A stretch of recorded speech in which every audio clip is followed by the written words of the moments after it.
Mesto Krompachy leží v západnej časti Košického kraja. Široké okolie má stredohorský ráz. Rieka Hornát, pretekajúca mestom, oddeľuje 3 horské celky. Severozápadne sú to Levočské vrchy, severne až východne sa rozkladá masív Braniska a Čiernej hory, južne a západne je širší horský celok Volovské vrchy.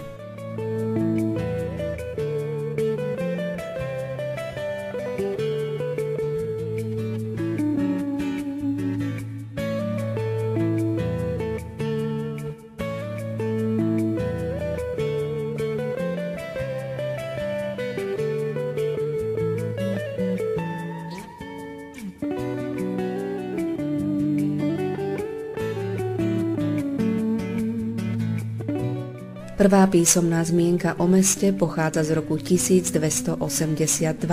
Prvým známym majiteľom Krompách bol Eugen zo Žehry v roku 1304. Významným míľnikom v histórii Krompách bolo pridelenie práva na týždenné slobodné trhy v roku 1348 kráľom Ľudovítom Veľkým. V roku 1602 získalo mesto štatút slobodného kráľovského mesta. Hutínsky charakter Krompách potvrdilo začiatkom 20. storočia zriadenie najväčšej železiarne Uhorska. Významným medzníkom v dejinách Krompách boli tragické udalosti v roku 1921, nazvané Krompašskou vzburou. V súčasnosti sa v meste darí okrem hutníctva aj elektronickému priemyslu a cestovnému ruchu.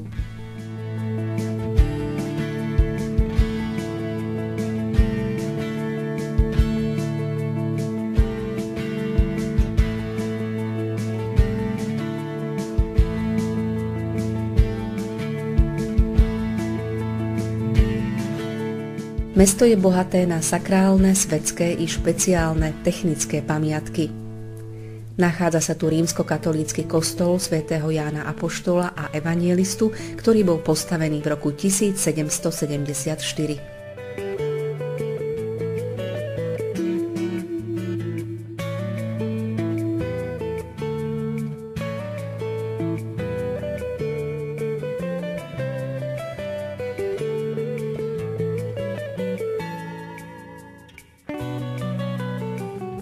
Evanjelici si vybudovali svoj kostol v rokoch 1789 až 1791.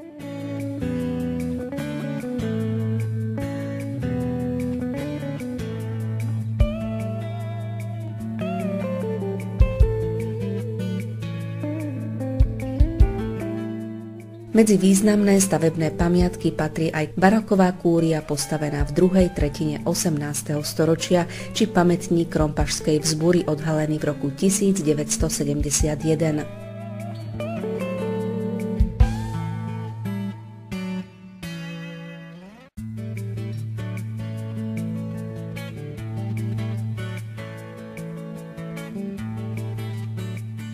Mesto Krompachy je neodmysliteľne spájané s tradíciou lyžovania a zimným lyžiarskym strediskom Plejsy. Kapacita strediska a najmä kvalita lyžiarskych tratí boli dôvodom, že Plejsy sú už 9-násobným dejiskom Európskeho pohára v lyžovaní a oficiálne schválené ako stredisko olympijskej prípravy slovenskej reprezentácie.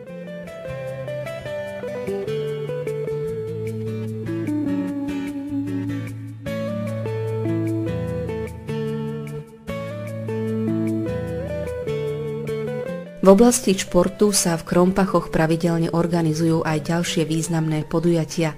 Majstrovstvá Slovenska v duatlone, beh ulicami Krompách, Mizuno Running Cup a Krompašský turistický peletón.